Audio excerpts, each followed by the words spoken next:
Özelleştirme çeklerini ümitle uzun müddettir ki saklayan vatandaşlar, özelleştirme çekleri üzere teşkilat grubu adından müraciəti sizin nəzərinizə çatdırıram. Özelleştirme çeklerini satmayıp ümitle saklayan kardeşler ve bacılar, artık Ali məhkəmənin hakimləri təyin olunub. Məhkəməyə sədrlik edən Aida xanım Hüseyin, digər hakimlər Rahib Nəbizadə və Səyyad Kərimovdur. Böyük ümid edirik ki, bu dəfə hakimlər öz vəzifələrini şərəf və ləyaqətlə yerinə yetirəcəklər. Yəqin ki, 3 hakimin qohumları və dostları arasında da özelleştirme çeklerini satmayanlar var. Dostlar, diqqətlə qulaq asın və paylaşın. Bizim videoların altında birçok vətəndaş bəs satanlar nə etməlidir yazırlar. Bu barədə axırda məlumat verəcəyik.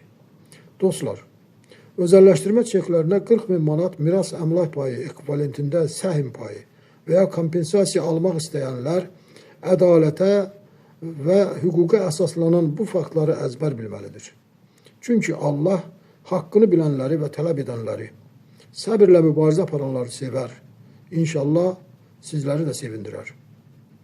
Xahiş edirik, videonu indirib, öz YouTube, TikTok, Instagram kanallarında və Facebook səhifənizdə paylaşın. Paylaşın ki, insanların bu cinayətlərdən xəbəri olsun və heç kim özelleştirme çeklərini satmasın. Çünki əgər Ali məhkəmə də cinayət edərək konstitusiya və qanunları pozarsa, özelleştirme çekləri qrupu tərəfindən Avropa İnsan Hüquqları Məhkəməsinə və Birləşmiş Millətlər Təşkilatının komissiyalarına şikayətlər ediləcək. Dostlar, hüquqşünas alimlərin də dediyi kimi, bu mülkiyyət hüququ ilə bağlı konstitusiya, qanunlar və beynəlxalq insan hüquqlarının çox kobud şəkildə pozuntusudur. Birincisi, yadda saxlamaq lazımdır ki, bugün qüvvədə olan özelleştirme qanununun 10-cu maddəsi ilə dövlət əmlakının özelleştirilməsi zamanı ödəmə vasitəsi, Azərbaycan Respublikasının tədiyyə vasitəsi, manat və qanunverici ilə müəyyən edilmiş qaydada dövlət özelleştirme payları, çeklər hesab olunur. Hüquqşünas alimlərin yazdığı kimi, burada qanunvericilik deyiləndə qanun mənası verir və qanun anlamında yazılıb. Bu imperativ qaydadır və heç bir fərman bunu poza və ya ləğv edə bilməz. Çünki qanunvericilik obyektiv hüququn əks etdirilməsinin zahiri formasıdır və ictimai, iqtisadi, mülki münasibətləri tənzimləyən qanunların məcmusudur. Hüquq elminin nəzəriyyəsinə əsasən burada qanunvericilik sözü birbaşa bu qanunun özü başa düşülür. Bu hüquq aksiomasıdır. Özelleştirme çekləri qanunla mülkiyyət hüququ olduğundan onun istifadəsi qaydası da ancaq və ancaq qanunla tənzimlənir və ancaq konstitusiya normalarına uyğun şəkildə qanunla məhdudlaşdırıla bilər. Yəni, mülkiyyət hüququndan istifadəni heç bir fərman nə məhdudlaşdıra, nə də ləğv edə bilməz. Eyni zamanda Azərbaycan Respublikası Konstitusiyasının mülkiyyət hüququ adlı 29-cu maddəsi ilə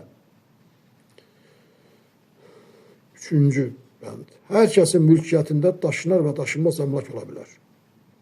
Mülkiyyət hüququ mülkiyyətçinin tək başına və ya başqaları ilə birlikdə əmlaka sahib olmaq, əmlakdan istifadə etmək və onun barəsində sərəncam vermək hüquqlarından ibarətdir. 4-cü. Heç kəs məhkəmənin qərarı olmadan mülkiyyətindən məhrum edilə bilməz. Əmlakın tam müsadirəsinə yol verilmir. Dövlət ehtiyacları və ya ictimai ehtiyaclar üçün mülkiyyətin özgəninkiləşdirilməsinə yalnız qabaqcadan onun dəyərini ədalətli ödəmək şərti ilə yol verilə bilər. Maddə 94. Azərbaycan Respublikası Milli Məclisinin müəyyən etdiyi ümumi qaydalar. 13. Mülkiyyət hüququ, o cümlədən dövlət, xüsusi və bələdiyyə mülkiyyətinin hüquqi rejimi, əqli mülkiyyət hüququ, digər əşya hüquqları öhdəlik hüququ. Bu isə o deməkdir ki, mülkiyyət hüququ, yəni əmlaka sahib olmaq, əmlakdan istifadə etmək, onun barəsində sərəncam vermək hüquqları yalnız qanunverici orqan olan Milli Məclis tərəfindən ancaq qanunla tənzimlənə bilər və hər bir vətəndaşın özelləşdirmə paylarının, çeklərinin dövriyyədən çıxarılmasına yalnız qabaqcadan onun dəyərini ədalətli ödəmək şərti ilə yol verilə bilər. Diqqət edin, Konstitusiyanın qoyduğu bu qaydanın mülki məcəllə də təsdiq edir. Madde 153.3. Əmlakın fiziki və ya hüquqi şəxsin mülkiyyətində Azərbaycan Respublikasının və ya bələdiyyələrin mülkiyyətində olmasından asılı olmayaraq, əmlaka mülkiyyət hüququnun, əmlaka sahiblik, ondan istifadə və ona dair sərəncam hüququnun əldə edilməsi və ona xitam verilməsi xüsusiyyətləri yalnız qanunla müəyyənləşdirilə bilər. 41 mindən çox ailənin üzvü olduğu Facebookda özəlləşdirmə çekləri qrupunda paylaşın, dostlar, bir-birinizlə ünsiyyət qurun. İkincisi, yadda saxlamaq lazımdır ki, mərhum Prezident Heydər Əliyev vəfat edəndən sonra Prezident İlham Əliyevin etibarından sui-istifadə edən oliqarx məmurlar 2004-cü ildə ilk dəfə olaraq qanun qüvvəsində olmayan fərmanla güya özəlləşdirmə çeklərindən istifadə müddətini artırmaq adı ilə ödəmə tədiyyə vasitəsi kimi müddət qoydular.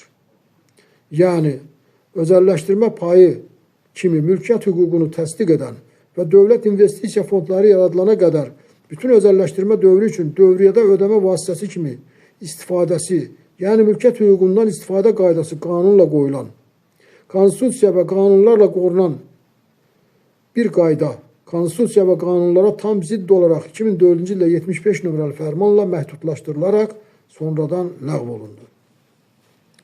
Normativ hüquqi aktlar haqqında Konstitusiya qanununun 149-cu maddəsinin 7-ci bəndi ilə fiziki və hüquqi şəxslərin hüquqi vəziyyətini yaxşılaşdıran, hüquq məsuliyyətini aradan qaldıran və ya yüngülləşdirən normativ hüquqi aktların qüvvəsi geriyə şamil edilir. Başqa normativ hüquqi aktların qüvvəsi geriyə şamil edilmir. 64.12-ci maddəsində deyilir ki, qanunun olmadığı halda digər normativ hüquqi aktlar qanunun predmetli təşkil edən məsələlərin hüquqi tənzimlənməsinə və hamı üçün məcbur olan davranış qaydalarının müəyyənləşdirməsinə yol verilmir. Diqqət edin, mərhum Prezident Heydər Əliyevin imzaladığı və özəlləşdirmə qanunlarının icrası üçün özəlləşdirmə payları çekləri haqqında 450 nömrəli fərmanla təsdiqlənmiş əsasnamənin 5-ci bəndi ilə də bütün özəlləşdirmə dövründə çeklərin ödəmə tədavül vasitəsi kimi istifadəsindən, qəbulundan imtina etmək qəti qadağan olunub. Yəni, sonradan 2004-cü ildə 75 nömrəli fərmanla özəlləşdirmə çeklərinin dövriyyədə ödəmə tədiyyə vasitəsi kimi istifadəsini məhdudlaşdırmaq və ləğv etmək, konstitusiyaya və qanunların normativ hüquqi aktlar haqqında Konstitusiya qanununun 149-cu maddəsinin 7-ci bəndinə və 64-cü maddənin 12-ci bəndinə tam ziddir. Hətta bilməlisiniz ki, bu qayda konstitusiyaya zidd olaraq sonradan heç qanunla da məhdudlaşdırıla bilməz. Çünki özəlləşdirmə payları çeklər verilən zaman qüvvədə olan 1993-cü il 445 nömrəli qanunun 19-cu maddəsində imperativ qayda olaraq özəlləşdirmə zamanı istifadə olmayan özəlləşdirmə payları qanunla ancaq və ancaq dövlət tərəfindən yaradılacaq investisiya fondlarına qoyularaq dövriyyədən çıxarıla bilər. Deməli, bugün qüvvədə olan özəlləşdirmə qanununun 10-cu maddəsi, özəlləşdirmə qanunlarının icrası üçün mərhum Prezident Heydər Əliyev tərəfindən 450 nömrəli fərmanla təsdiqlənmiş və bugün də qüvvədə olan özəlləşdirmə payları çekləri haqqında əsasnamənin 5-ci bəndi və normativ hüquqi aktlar haqqında Konstitusiya qanununun 149-cu maddəsinin 7-ci bəndi və 64-cü maddəsinin 12-ci bəndi ilə özəlləşdirmə çekləri bugün də ödəmə tədavül vasitəsi kimi bütün özəlləşdirmə dövrü üçün istifadə olunmalıdır. Konstitusiya və qanunlara əsasən mülkiyyət hüququ və ondan istifadə heç bir zaman fərmanla məhdudlaşdırıla bilməz. Heç bir fərman, hətta heç bir qanun konstitusyon əsas olmadan vətəndaşların hüquqlarını məhdudlaşdıra bilməz. Hüquqları pozan qanunvericilik aktları isə heç vaxt geriyə tətbiq oluna bilməz. Dostlar, tanıdığınız ağıllı insanlara, hüquqşünas və deputatlara suallar verin və məlumatları paylaşın. Azərbaycan tarixində ilk dəfədir ki, Azərbaycanlı məmurlar tərəfindən 100 minlərlə vətəndaşın mülkiyyət hüququ kütləvi şəkildə əlindən alınıb. Azərbaycan tarixində ilk dəfədir ki, məhkəmədə 700 vətəndaş iddiaçı və 3500 vətəndaş üçüncü şəxs kimi iştirak edir. İlk dəfədir ki, mərhum Prezident Heydər Əliyevin xalqa vədi və tarixi sosial-iqtisadi ədalət siyasəti məmurlar tərəfindən pozulub. Məhkəmələrdə əmlak komitəsi nümayəndələri heç bir rəsmi sənədə əsaslanmadan şifahi sözlə çekləri cənab prezident dövriyyədən çıxarıb deyirlər. Cənab Prezidentin köməkçisi Kərəm Həsənov isə 2025-ci il 15 apreldə onun qəbulunda olan ağsaqqallara deyir ki, özəlləşdirmə çekləri qanunla dövrədən çıxarılmayıb və əgər belə olsaydı 100 minlərlə vətəndaşın çekləri evlərində qalmazdı. Heç olmasa bir adam kompensasiya almış olardı. Dostlar, özəlləşdirmə çeklərini satmayın. Öz fikirlərinizi rəy yerində yazın və paylaşın. Sual olunur.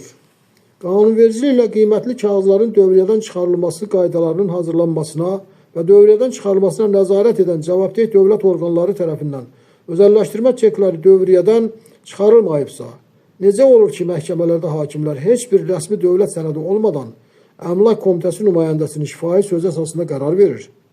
Diqqət edin. Cənab Prezident öz fərmanında 2011-ci il 1 yanvara qədər istifadə olunmayan çeklər dövrədən çıxarılır yazmayıb. O açıq aydın qanunvericiliklə dövrədən çıxarılır yazıb. Məhkəmələrdə isə hakimlər qanunvericiliyi saymayaraq fərmanı öz istədikləri kimi, yəni şifahi olaraq deyilmiş yalan əsasında çekləri prezident dövrədən çıxarıb kimi yozması heç bir hüquqi fakta və sənədə əsaslanmadan çıxardığı qərar açıq aydın cənab prezidentə və xalqa qarşı düşmənçilikdir. Azərbaycan Respublikası Qiymətli Kağızlar Komitəsinin və Maliyyə Bazarlarına Nəzarət Palatasının rəsmi dövlət sənədləri, özəlləşdirmə çeklərinin hələ də qanunvericiliklə dövrədən çıxarılmadığı, yəni dövlət qiymətli kağızı kimi hələ də dövrədə olduğunu təsdiqləyir.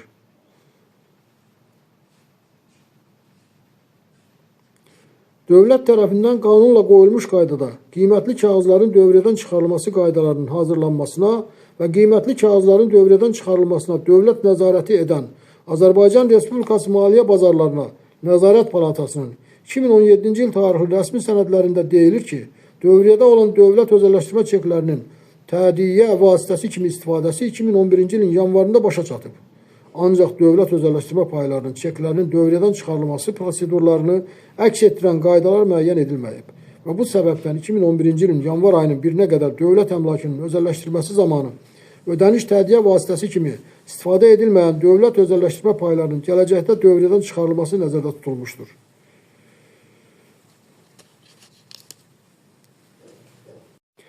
Hamı bilir ki, məhkəmələrdə hakimlər ali dövlət orqanının rəsmi sənədlərinə hüquqi qiymət verməli idi. Yəni, qərar verən hakimlər bizim təsdiq etdiyimiz, təqdim etdiyimiz rəsmi dövlət sənədlərinin ya yalan olduğunu əsaslandırmalı idi, ya da özəlləşdirmə çeklərinin dövrədən çıxarıldığı üçün 1 illik kompensasiya müddətinin keçdiyi barədə öz qərarını şifahi sözlə yox, rəsmi sənədlərlə əsaslandırmalı idi. Bu, qanunların tələbidir.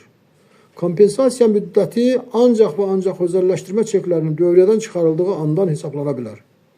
Əgər çeklər qanunvericiliklə dövrədən çıxarılmayıbsa, məhkəmə şifahi söz əsasında heç bir rəsmi sənəd olmadan necə qərar verə bilir?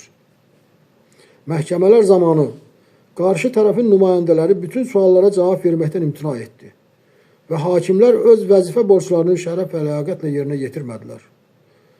Biz bütün məhkəmələrdə öz vəsatətlərimizdə, məhkəmə gedişində isə hakimlərdən və cavabdehlərdən dəfələrlə tələb etdik ki, özəlləşdirmə çeklərinin dövrədən çıxarılması qaydalarının hazırlanmasına və nəzarətinə qanunvericiliklə cavabdeh olan ali dövlət orqanlarının rəsmi sənədlərinə inanmırsınızsa, bizim bu suallara əmlak məsələləri dövlət xidməti tərəfindən cavab verilməlidir və cavablar rəsmi sənədlərlə təsdiq olmalıdır.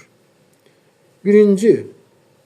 Dövlət özəlləşdirmə çeklərinin emitenti kimi əmlak məsələləri Dövlət Komitəsi tərəfindən özəlləşdirmə qiymətli kağızı olan dövlət özəlləşdirmə çeklərinin dövrədən çıxarılması üçün qanunvericiliklə səlahiyyətli dövlət orqanı olan Azərbaycan Respublikası Mərkəzi Bankına və ya əvvəllər buna səlahiyyətli orqan olmuş Azərbaycan Respublikası Dövlət Qiymətli Kağızlar Komitəsinə yaxud Azərbaycan Respublikası Maliyyə Bazarlarına Nəzarət Palatasına rəsmi müraciət edilibmi və nə vaxt edilib?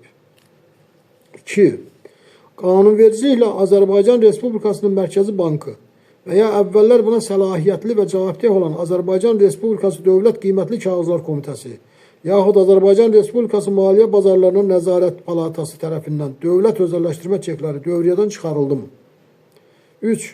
Əgər dövrədən çıxarılıbsa, bu hansı tarixdə, hansı normativ hüquqi aktda normativ xarakterli və qeyri-normativ xarakterli aktə əsasən həyata keçirildi. 4. Əgər dövriyyədən çıxarılıbsa, dövlət özəlləşdirmə çeklərinin dövriyyədən çıxarılması haqqında məlumat qiymətli kağızların dövlət reyestrində müvafiq qeydlər edildiyi gündən 7 iş günü müddətində rəsmi məlumat kütləvi informasiya vasitələrində dərc olunubmu? 5. Dövlət qiymətli kağızları haqqında bütün məlumatlar dövlət əhəmiyyəti daşıyır və qanunla qorunur.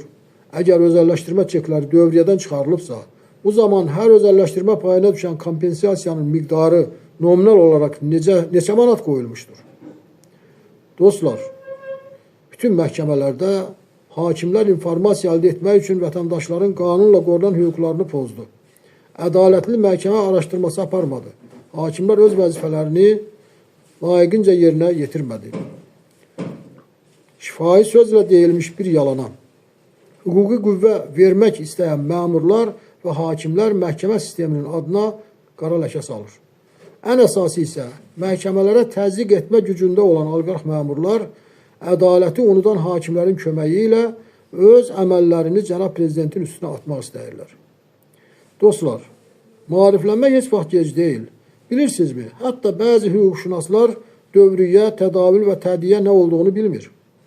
Dövriyyəyə buraxılma hər hansı mülkiyyət hüququ verən daşınar və ya daşınmaz əşyanın, o cümlədən qiymətli kağızların istehsal olunaraq əvəzli və ya əvəzsiz olaraq verilməsidir. Məsələn, pullar dövriyyədə tədiyə ödəmə vasitəsidir. İstiqrazlar isə dövriyyədə tədavül vasitəsidir. Yəni, satıla və banka girov qoyula bilər. Özəlləşdirmə paylarının, çeklərin başqa qiymətli kağızlardan üstün cəhətlərindən biri odur ki, onlar birincili olaraq yerləşdirildiyi an, ən birinci qanunla dövriyyədə bütün özəlləşdirmə dövrü üçün dövlət investisiya fondları yaradılana qədər ödəmə tədiyə vasitəsi olması və ancaq dövriyyədə tədavül vasitəsi kimi istifadə olunması 3 illik müddət qoyularaq birbaşa tənzimlənib. Diqqət edin, özəlləşdirmə payları, çekləri qanunla 3 illik tədavül vasitəsi idi. Yəni, bu 3 ildə çeklər satıla və bankda girov qoyula bilərdi. Bu, ən çox investorlar və çeklərini satmaq istəyənlər üçün maraqlı idi.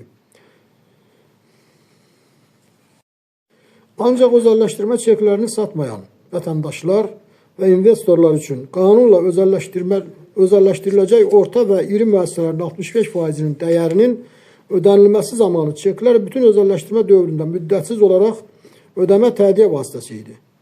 Özəlləşdirmə qanunlarının icrası üçün Heydər Əliyevin imzaladığı və bu gün də qüvvədə olan özəlləşdirmə payları və çekləri haqqında əsasnamənin 5-ci bəndi ilə bütün özəlləşdirmə dövründə ödəmə vasitəsi kimi çeklərin qəbulundan imtina etmək qəti qadağan olunub. Yəni, tədavül vasitəsi kimi çeklərin dövriyyədən istifadəsi qanunla dayandırıla bilər. Ancaq qanun bu halda özəlləşdirmə paylarının yenə də dövriyyədə qalmasını, ödəmə tədavül vasitəsi kimi bütün özəlləşdirmə dövrü üçün istifadəsini birbaşa tənzimləyib. Çünki özəlləşdirmə payları verilən zaman qüvvədə olan 1993-cü il 445 nömrəli qanunun 19-cu maddəsində imperativ qayda olaraq özəlləşdirmə zamanı istifadə olunmayan özəlləşdirmə payları qanunla ancaq və ancaq dövlət tərəfindən yaradılacaq investisiya fondlarına qoyularaq dövriyyədən çıxarıla bilər. Bu isə o deməkdir ki, 2004-cü ildə 75 nömrəli fərmanla mülkiyyət hüququndan istifadəni məhdudlaşdırmaq həm konstitusiyanı, həm əvvəlki qanunlarla qoyulmuş imperativ qaydaları, həm də mərhum prezident Heydər Əliyev tərəfindən təsdiqlənmiş, bu gün də qüvvədə olan özəlləşdirmə qanununun 10-cu maddəsini və özəlləşdirmə qanunlarının icrası üçün bu gün də qüvvədə olan 450 nömrəli fərmanla təsdiqlənmiş özəlləşdirmə çekləri haqqında əsasnaməni çox kobud şəkildə pozduğu üçün cinayətdir. Hüquqşünas alimlərin dediyi kimi, bu korrupsiya cinayətidir. Oliqarx məmurlar konstitusiya və qanunlara tam zidd olaraq öz əməllərini məhkəmələr vasitəsilə legallaşdırmağa və cənab prezidentin üstünə atmağa çalışmışdır. Məhkəmələrdə hakimlərin hansısa maraqlar əvəzində konstitusiya və qanunları kobud pozması və etdikləri hərəkətlər mütəşəkkil korrupsiya cinayətidir. Azərbaycan Respublikasında dövlət əmlakının özəlləşdirilməsinin 2-ci dövlət proqramında fərmanlarla konstitusiya və qanunlara zidd olaraq edilmiş dəyişikliklər nəticəsində 15 ildir özəlləşdirmə qeyri-qanuni aparılır. Hatta adlarının kompensasiya alanlar sırasında olduğunu öğrenmək üçün Ali Məhkəmənin qəbul şöbəsinə müraciət edən vətəndaşlara məhkəmə vaxtı barədə heç bir məlumat vermirlər. Dostlar, üçüncü məsələyə diqqət edin. Özəlləşdirmə qiymətli kağızı olan özəlləşdirmə çekləri dövlət özəlləşdirmə paylarının təsdiqi kimi mülkiyyət hüququ olduğu qanunlarda və mülki məcəllənin 1078-4-cü maddəsində öz əksini tapır. Əgər dövlət qanunla əmlak payı kimi təminat olaraq verdiyi, oxuya bilərsiniz, çeklərin üzərində aydın yazılıb, orada heç bir vaxt qoyulmayıb. Özəlləşdirmə çekləri ilə özəlləşdiriləcək orta və iri müəssisələrin 65%-i xalqa, vətəndaşlara məxsus dövlət əmlakını pulla satmaq istəyirsə, bu halda konstitusiyaya və qanunlara əsasən mülkiyyət hüququ olan özəlləşdirmə paylarının dəyəri əvvəlcədən ödənilməlidir. Yəni 15 ildir kompensasiya ödənilmədən aparılan özəlləşdirmə qanuna zidd və yol verilməzdir. Dördüncü, hamı bilməlidir ki, 20, hətta 50 il keçsə də, bu mülkiyyət hüquqları bərpa olunana qədər həmişə korrupsiya cinayəti sayılacaq. Çünki konstitusiya və qanunlarla qorunan mülkiyyət hüquqlarının fərmanlarla pozulması iddia müddətinin şamil edilmədiyi tələblərə aiddir.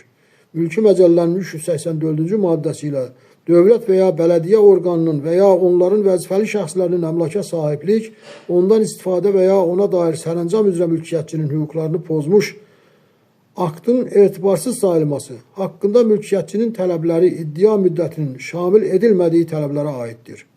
Ən əsas məsələ ondan ibarətdir ki, məhkəmələr və hakimlər başa düşməlidir ki, ölkə daxilində bu problemin tam araşdırılması və səhvlərin aradan qaldırılması çox vacibdir. Çünki bu problem ölkə daxilində öz həllini tapmasa, vətəndaşlar Avropa İnsan Hüquqları Məhkəməsinə və Birləşmiş Millətlər Təşkilatının komissiyalarına çoxsaylı müraciətlər edəcəyi qaçılmazdır. Bu isə dövlətçiliyimizin ivicinə zərbə olardı. Əziz vətəndaşlar, bəziləriniz hələ də özəlləşdirmə çeklərinizi çox ucuz qiymətə, hətta 10 manata satdığınızı yazırsınız. Kimlərsə ehtiyacdan, kimlərsə dövlətə və qanunvericiliyimizə inanmadığı üçün, kimlərsə savadsızlıqdan öz ailəsinin miras əmlak payı olan özəlləşdirmə çeklərini satıb. Əsasən ölkəmizin 70-80%-ni təşkil edən kənd əhalisi pulsuz torpaq sahələri aldıqdan sonra özəlləşdirmə çeklərini satdı. Şəhərlərdə yaşayanların çoxu ümidlə saxladı. Çünki onlar üçün bu çeklər qanunla kapitalizmə keçid zamanı yaxşı yaşamaq şansı verən və qanunla halal qazanc verən miras əmlak payı kimi onlara və ailələrinə yeni siyasi quruluşda kapitalizmdə xoşbəxtlik vəd edən yeganə çıxış yolu idi. Hətta bugün də bu ümidlə yaşayırlar. Öz çeklərini satanların suallarının cavabları həmin videoların altında bəzi ziyalılar tərəfindən çox aydın formada və izahlı olaraq verilir. Məsələn, 10 manata satanlara cavab olaraq yazılır ki, o dövrdə 10 manata 1 qram qızıl düşürdü. Yəni, indi almaq istəyirsinizsə, 28 may metrosunda dollar alverçiləri satır, oradan ala bilərsiniz. Yəni, siz hətta bugün 1 qram qızıl qiymətinə alsanız, uduzmazsınız. Hətta o vaxt satdığınız qiymətin ekvivalenti olan 1 qram qızıl bugün üçün ən azı 120 manat edir.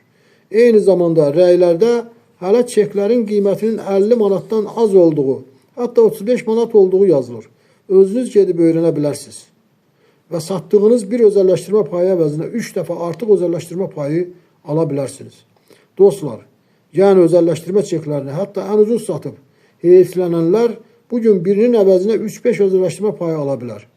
Kimin imkanı var, alverçilərdən alsın, Allah hamımızın köməyi olsun.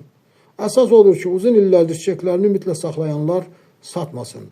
Dostlar, məhkəmə qərarlarına görə ümidlərinizi üzməyin, özəlləşdirmə çeklərinizi satmayın. Əgər Ali Məhkəmə hakimləri də cinayət edərək, konstitusiya və qanunları pozaraq işi düzgün araşdırmasa, alimlərin,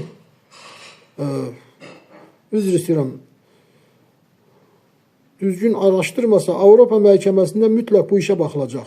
Dostlar, hüquqşünas alimlərin dediyi kimi, beynəlxalq hüquqa əsasən sizin hər özəlləşdirmə payınıza ya 40 bin manatlıq səhim payı verilməlidir, ya da kompensasiya olaraq pul ödənilməlidir.